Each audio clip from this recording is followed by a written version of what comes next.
Good afternoon, friends. On behalf of CII, I extend you a very warm welcome. And in particular, I'd like to request and thank Mrs. Aruna Sundarajan, who in spite of a very busy schedule has been able to mark time for us and spend another half an hour, 45 minutes here. I'd also like to welcome Mr. Rajiv Mehrotra and Mr. Sanjay Vidyarthi on the dais.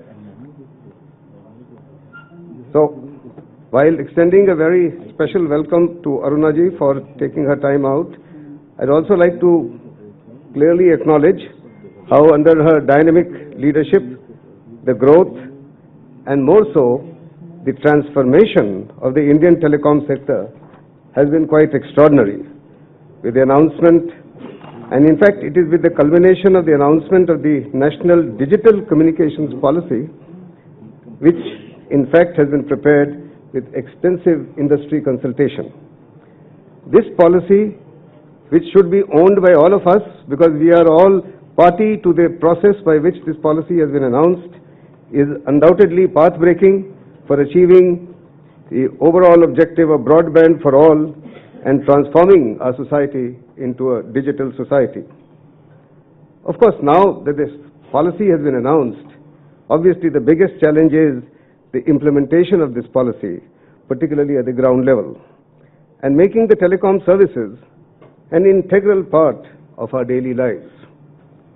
An important aspect of this technology, I would say technology-led broadband revolution in the country, is promotion of certain larger national objectives of inclusive growth and national integration across the states and regions, and therefore enhanced penetration and connectivity, particularly in the rural areas, which is a must.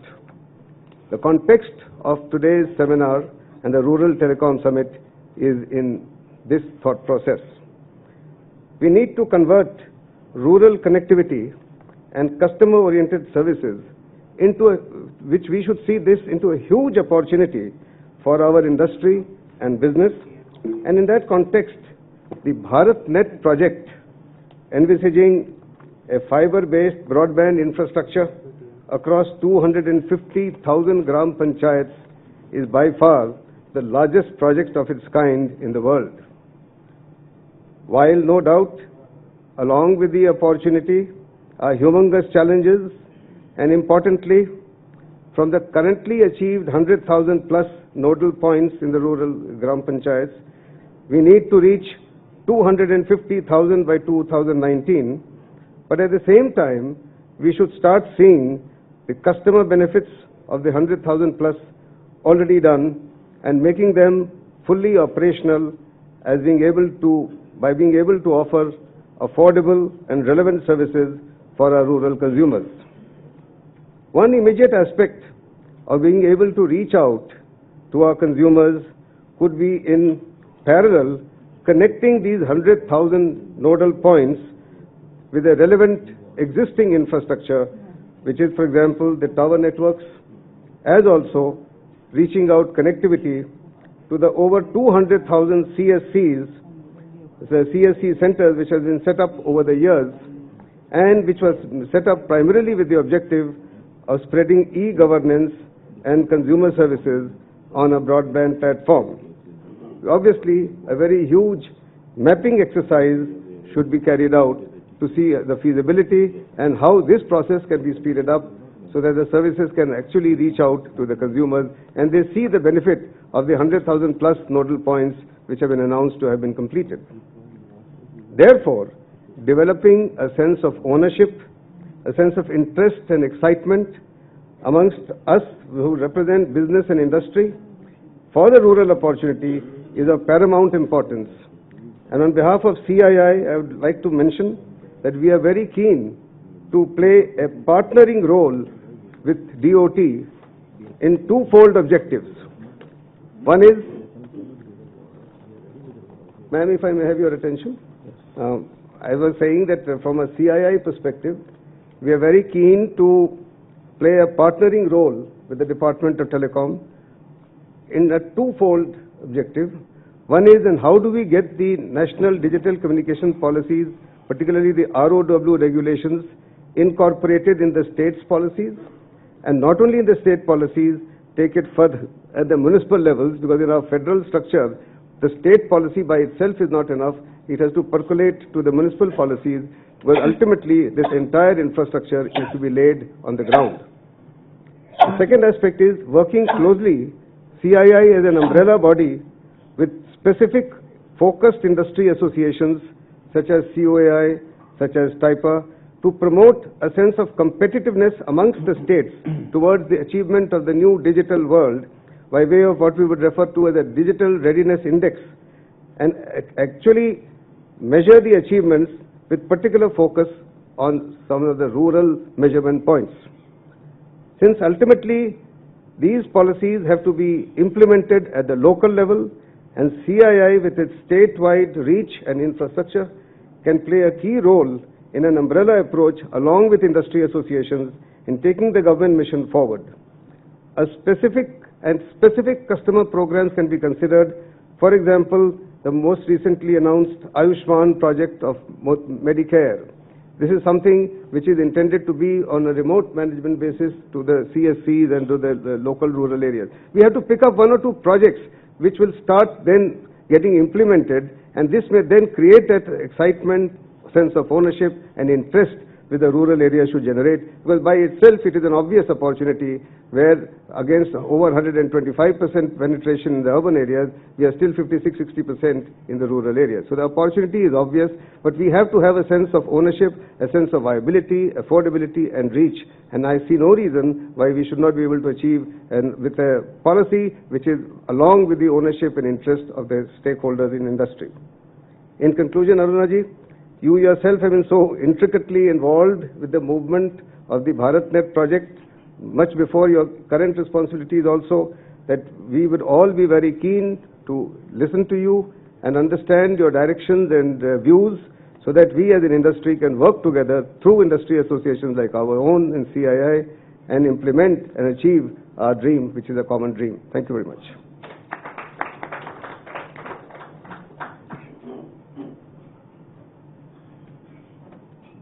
Considering the paucity of time and the fact that Mrs. Aruna Rajan may have to move out after a short while, we are requesting her first for her address before I request Mr. Rajiv Mehrotra.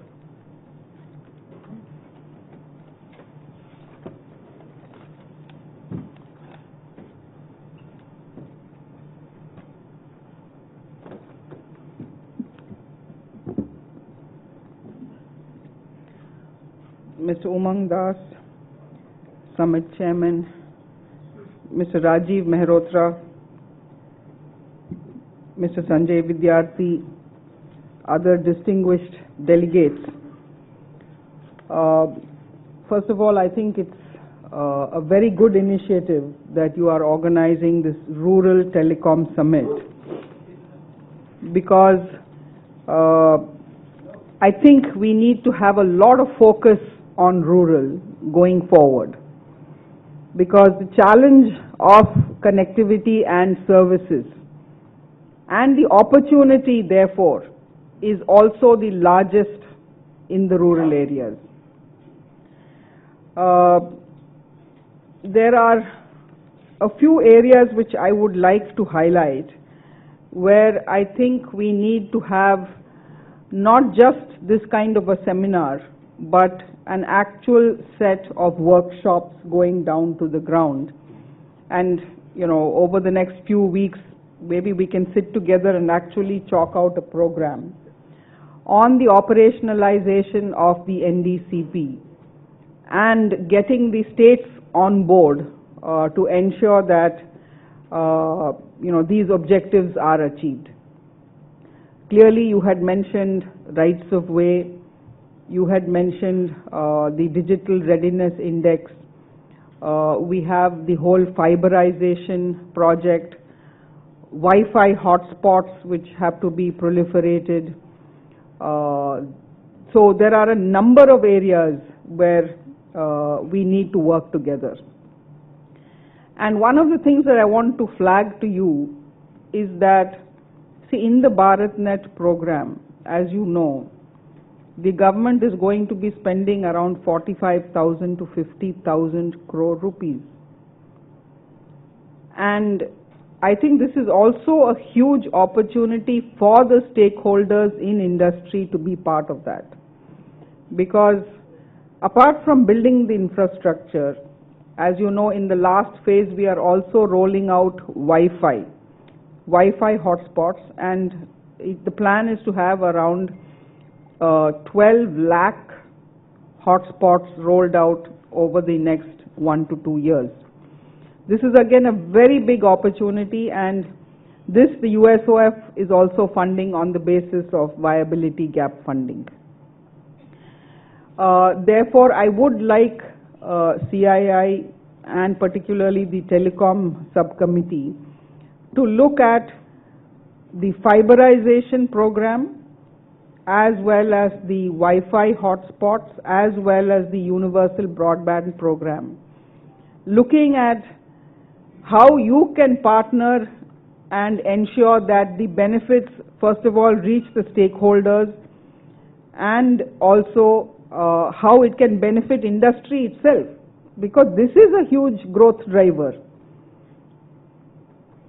Unless we are able to find a win-win partnership on building out the infrastructure, this infrastructure won't get built. And if this infrastructure is not built, then all the other benefits that you spoke about, whether it is rural health, Ayushman, education, livelihoods, all of this will also not happen. So I think we must look at a concrete program of how much we should achieve in terms of fiberization, what will be the roadmap for each state, who will be the key people who are driving it. Maybe we can also create implementation and monitoring structures which are jointly government, central government, state government and industry, and CII can play a key role. For example, even in the DigiDhan program, I remember CII had played a key role, bringing a lot of the stakeholders together. So there is no reason why we should not do it. In fact, without that, none of these programs will actually take off. Again, in the conceptualization of the Digital Readiness Index also, I think you have to play an important role and take a lead role. And this is vitally important because unless we have a situation where states are competing with each other on the basis of telecom infrastructure, this the kind of objectives we are talking about will not get achieved. Fortunately, thanks to BharatNet, some amount of interest has been created in the states through the state-led model. Many of the states are keen to do it. But I think that is only the beginning. They have to do a lot more. And they have to ensure that we have to have a situation where each state wants to have the best policy for rights of way, or the best policy, the most enabling policy for broadband infrastructure or for fiberization. So I would request first of all that you should work with us on that. The second thing is, see, this Wi-Fi hotspots. We now have a two-pronged strategy. One part of this strategy is that directly through the USOF tenders which have been put out, we now have, I think we are in the final stages of actually selecting the partners, and this will get done in the next few couple of weeks or so. And all the key development institutions that we're talking about, which are police stations, educational institutions, health centers and post offices, this infrastructure will get rolled out. Now, what is the role that you would like to play in that is something we can look at. But apart from that, we have also announced a 1 million Wi-Fi hotspot program, tying up with the TSPs, ISPs and other players. There again, I think we can look at how CII can play a key role in that, because see, these are all such large multi-stakeholder programs that unless industry takes a very active and central role, these will just remain on paper. And BharatNet also, that is precisely what I want to say to you again. In BharatNet, some of the people who built out infrastructure, rural connectivity, I see some of them represented here. Even on LWE, you know, some of the key leaders of these projects are sitting here. But the next challenge is to see that this infrastructure gets utilized and that this infrastructure actually delivers services and also makes business sense. On BharatNet, now we have seen that in 1 lakh GPs, we have put in this infrastructure, but states are not coming forward to utilize it. So how do we reach across to the states to make sure that they utilize it? Because that will then create more opportunities for monetization. But most importantly, that is necessary to ensure that services reach the people for whom this infrastructure has been put in. Because the infrastructure has come from the USOF levy that the service providers are paying. So clearly all of you have contributed to the corpus, but we also need to make sure how do we ensure its utilization. So I think these are some of the big challenges, but there are other challenges also which we have put into the NDCP, you know, in terms of how do we grow the IoT business, how do we ensure that all the key development institutions in the grassroots level are enabled. So how do we ensure that newer technologies come in? So there are a number of areas where I think Industry 4.0, so there are a number of areas where there are, I wouldn't say opportunities, where I think it is mandatory for CII and government, etc., to cooperate. Because without that, the larger ecosystem will be left out. And we need to bring the larger ecosystem in. I think that is the primary challenge, bringing industry and bringing state governments in so that they recognize what is the importance and significance of this infrastructure. So I hope that you know, you can actually come up with programs, since you have such a wealth of experience. My request to you is please take the lead. I don't think government will be found wanting if you take the lead on some of these projects. We can make sure that we also bring in the alignment from the rest, because I think your taking a leadership role will then you know, incentivize a lot of the other stakeholders. So I won't take too much time except to say that you know, let us work together. Digital India has, you know, now as far as the cities are concerned, I think digital access is not the kind of challenge it used to be, but rural India, there are a large number of pockets, the LWE pockets, the Northeast, J&K, border areas. There are a number of areas where connectivity is still a very, very big challenge. So I think we must work on trying to see that these areas are reached, that the uncovered villages are reached, that the unserviced areas are serviced, and at the same time it must be a win-win partnership. Yeah. So I think as somebody who has worked for long in this sector, I do believe that government must ensure it's a win-win for both. That role lies with the government. But close engagement is important to ensure that that kind of partnership comes into play. Otherwise, the situation we will have is that we will keep blaming industry, industry will keep blaming government, and we won't move forward. So let's you know, make sure that that kind of a situation doesn't happen, at least in the telecom sector. Thank you. Thank you.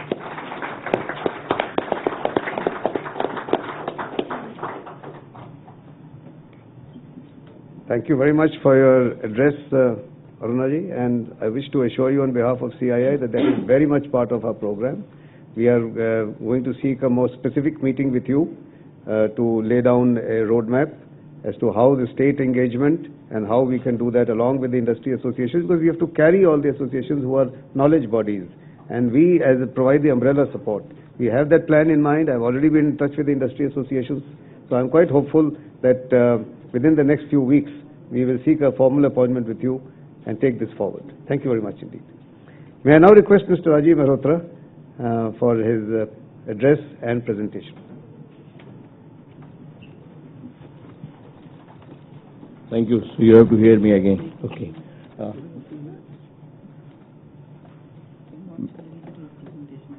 Honorable Madam Secretary, Umang Das Ji, Sanjay Saab, and the Telecom Fraternity. Madam, you rightly said the partnership is required and industry has to come forward. I can only share the way you started LWE project, and in 15 months you were there, weekly meetings, sometimes daily, and the total involvement of the industry and the state project got completed on time, within budget. And for BharatNet there are different stakeholders, but as far as Northeast is concerned, aspirational districts are concerned, and other LWE Phase 2, etc. On behalf of the Indian industry, we are committed. In 3 to 6 months' time, we can do even 25 to 40 to 50% depending upon the region, whether it is aspirational districts or Northeast or maybe LWE Phase 2. And the infrastructure is in place, the pupil, the machinery, the equipment, everything is in place. We are just waiting for the green signal from USOF, and we'll go ahead and roll it out. And now I would just like to share what exactly happened and why we are at this stage. So this is for, the main thing is that the solution from the West are not suitable for the rural. Otherwise they would have completed the entire or covered the entire Africa or Latin America or Southeast Asia and India also. And we all know these sites are expensive, they consume a lot of power, they need a lot of skill sets, and what rural India or any other rural area globally needs is a very simple systems, and those systems are optimized for CapEx, OpEx, and work on solar because there is no power. Mexico has 200,000 villages, and out of them 100,000 have no power. Peru has 65,000, out of which 50,000 have zero power. And same is the thing in Indonesia. And many of these countries are tropical countries, lot of rains, so the sunshine is also limited. And of course, it should be scalable. You start, and there is no backhaul available. So you start with the VSAT. On VSAT, you can't give 4G because of the cost. And even if somebody can afford the cost, simply those many satellites are simply not available. For the Northeast, government has launched a satellite GSAT 29, and that will provide the bandwidth. 85% of the sites in Arunachal Pradesh and Assam are on VSAT only, and there you can only afford a very limited bandwidth. If we have to provide 4G over there, we will have to launch another 4 satellites. Neither we have those many spots in the orbit, nor we can afford it. Nobody can afford it. So ultimately, fiber will reach there. 3 years, 4 years, it will reach. Then we can provide. Same is the thing, ma'am, with the LWE Phase 2 or aspirational districts. Out of aspirational districts of 4,000 villages, 95% are on VSAT. So how you can provide 4G on them? And they are in the dense forest. There is nothing over there. Nobody has ever gone there. That's why there are those villages. And on VSAT, we can immediately provide 2G and Edge. And then when the things approve, fiber reaches there, obviously you can superimpose 4G on top of that.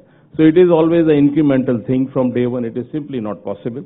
When even 2G is not viable, then saying that we will give 4G, and for aspirational districts, we will have to launch about 6 satellites to provide 4 megabit at each of those 4,000 sites.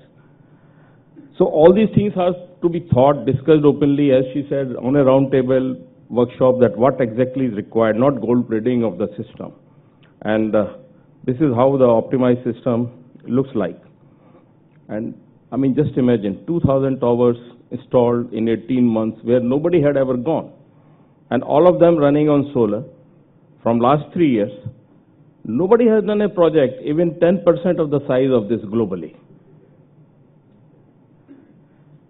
And these are the issues, and I'm going to show you some. These are the nice ones.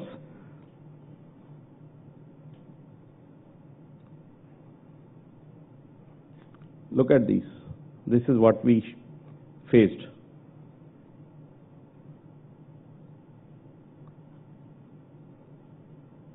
You hear about these things. When you read, it's different. When you see the thing, 5 of our team members, they lost their life. Look at this man. So this is what we have done. And how do we increase the volume? पौधा सब देखने के लिए आते हैं, तो लोग number दे के जाते हैं, तो उनसे हम लोग बात करते हैं कि सर नहीं फल रहा है, चाहे तो पौधा इतना है, कैसे बढ़ेगा, फिर इसको क्या देना चाहिए, ये सब चीज़ का जानकारी लेते हैं। अगर हम लोग स्कूल नहीं जाते हैं तो फिर दोस्त लोग स्कूल गए हुए रहते हैं, तो लोगों को फोन करके हम लोग पूछते हैं क्लास में क्या हुआ क्या नहीं हुआ। कोई दिक्कत होती है, परेशानी होती है तो हम लोग तुरंत सूचना दे सकते हैं। कोई एक्सीडेंट हो गया, कुछ भी हुआ तो हम लोग तुरंत खबर दे सकते हैं। चाहे कि सरकारी योजना का भी कोई खबर देना रहता है तो हम लोग तुरंत दे सकते हैं। तो कभी कभी हम लोग बाहर जाते थे तो देखते थे कि गांव वालों या गाड़ी वालों को, तो उन्हीं लोगों को बोलते थे कि पैसा नहीं है, बोल देना घर वालों को कि गाड़ी से पैसा भिजवा दे। अब तो वो सीधे कॉल कर देते हैं और उसी से पैसा सब हो जाता है। कभी सप्ताह भर 15 दिन तक बात नहीं होती थी तो घर के लोग नाराज रहते थे, कहाँ है मेरा लड़का, नहीं है। बात नहीं हो सकती थी तो लगता था कि मेरा लड़का है या नहीं है, कुछ समाचार नहीं मिलता है। So this is the change which has happened in Jharkhand, Odisha, Bihar, Chhattisgarh, and and is it only in India? No, this is the Indian innovation, and the credit for this goes to Department of Telecom and USOF. Way back in 2010, they formed the specification, asked Telecom Engineering Center to come out with a solution for rural India, and of course, now this is implemented in Latin America, Southeast Asia. This project is in Peru.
And you'll be glad to know that this technology is now being asked by African countries, Southeastern countries. They're asking Indian government, ma'am, Nigeria, Indonesia.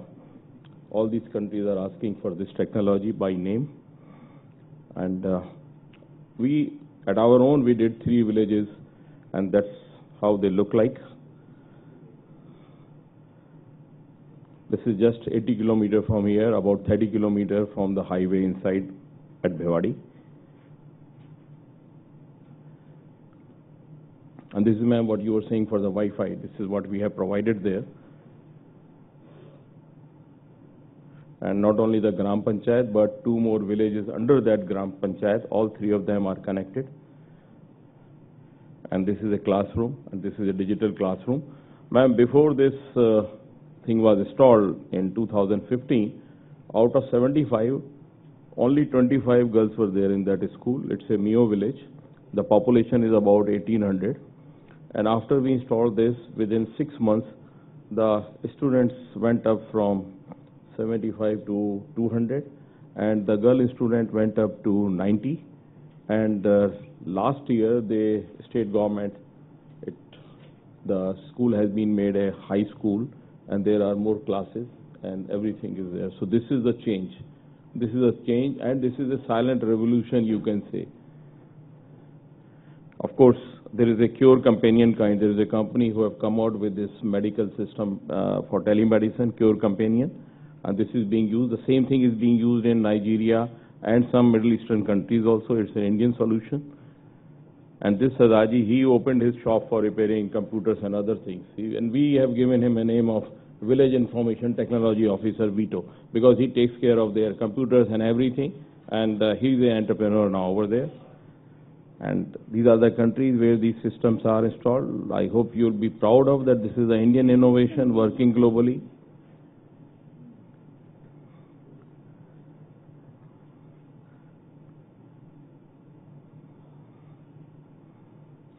Thank you.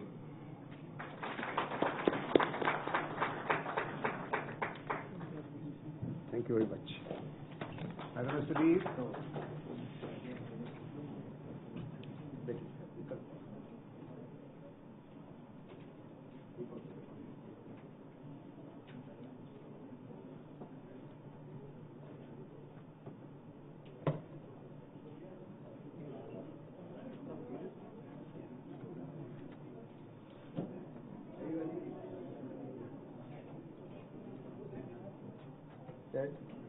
Rajiv, you have completed your presentation?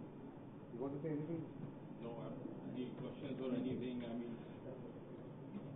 So thank you very much, Rajiv ji. I think it was a very interesting presentation, and Mrs. Aruna Sundararajan commented that the fact that you have taken it to so many other countries is really very noteworthy.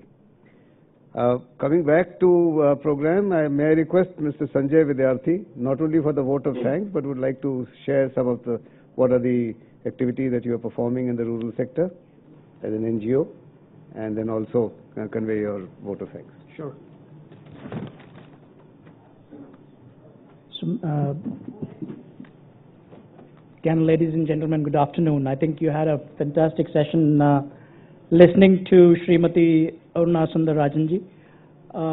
And she talked about not just about what TOT is doing or Telecommunication Commission is doing, but what is the expectation from CII, specifically in terms of both partnership, which Mr. Umang Das also mentioned, the Digital Readiness Index, and also partnering for fiberization hotspot and universal broadband. Specifically, expecting industry should take an active role in terms of developing the rural telecommunication in a very significant way. Now, Mr. Shri Rajiv Malhotra ji talked about need for local solutions which address the reality of rural India for really a massive deployment of solutions which can sustain an Indian environment. So let me share with you, a couple of perspectives, and we have been talking since morning, and since Mr. Das asked me what really is required in the rural areas. I mean, we had session since morning. There's an acute employment issue as far as rural India is concerned, and all of us are very aware of it, essentially. We talked about acute stress in agriculture sector in a very significant way, and the government is very sensitive to the fact they're trying to really build model to really up the agriculture income from 3,100, princely sum of 3,140 rupees a month upwards. And I think all of this, there is a very significant element of technology play in terms of solving some of this rural conundrum. To give you a perspective, the industry here, CII specifically, Mr. Umang Das, has to really wake up to rural India or rural Bharat in a very, very significant way. I think, there is a lot of mollycoddling happening, essentially. We start and we stop, we start and stop. But I think now the challenge which we have is 40 crore Indian youth is sitting in villages expecting employment. The challenge we have is that the agriculture sector is so distressed that it could be a absolutely, harakiri for any government which is going to come in power. And at the same time, we see the role of technology completely absent as far as rural India is concerned, completely. Whether it is education, whether it is health, whether it is agriculture, there is absolute complete absence of technology. So we are pretty much servicing 30% of India, as far as technology is concerned. We don't talk about IT, pervasive IT in rural areas. We don't talk about how do we deliver health. There is only 3% of Indian doctors live in rural area. Only 25% of Indian doctors work in rural areas. These are some of the statistics which are mind-blowing statistics, and we are really treating the rural India absolutely like a stepchild, absolutely like a stepchild for last 70 years and before that for 200 years in the British Raj. I think the trick here is to really engage industry from a technology perspective in a very significant way. Israel is a small speck of a country, 8.5 million people. Bangalore has roughly about 13.5 million people. Israel as a whole country has 8.5 million people. There are 400 startups just in agriculture. The Prime Minister gets on a conference and showcases Mr. Narendra Modi talking about precision farming and how they are growing cherry tomatoes in Gujarat. These are the kind of technologies which are going to really uplift the rural areas in a very significant way, very, very significant way.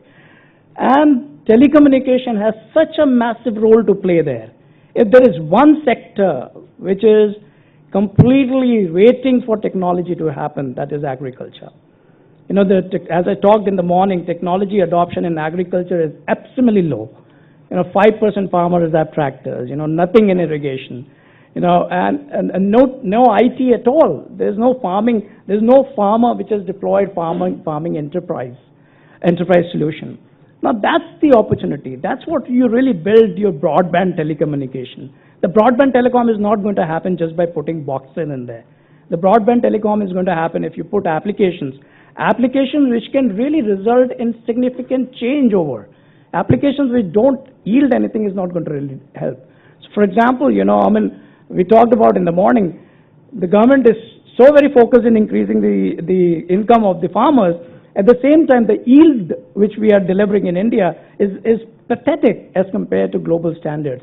And all these technologies, the new technologies which we are talking about, whether it is drip irrigation, whether it is precision farming, whether it is IoT-enabled soil or water care, whether it is UAV or droning, all these enable farm yields to go up tremendously, 6 to 7 to 8 to 9 times. That's the kind of difference we have versus global best-in-class yields essentially across the globe. And that's where our industry has to stand up. We really have to deliver solutions which are palatable, which are able to help increase farmer income, which are able to deliver jobs in rural environment. Just for deploying boxes, we're not going to solve broadband. We're not going to have a lot of people in rural areas to use technology. So that was the urgent need for forums like CII and other industry, to really get in sync with or really get engaged with rural India in a very significant way. So thank you. I hope you have enjoyed the session so far. We have one more session left, and I would turn it over to Mr. Praveen Prashant, who's going to moderate the next panel. Thank you.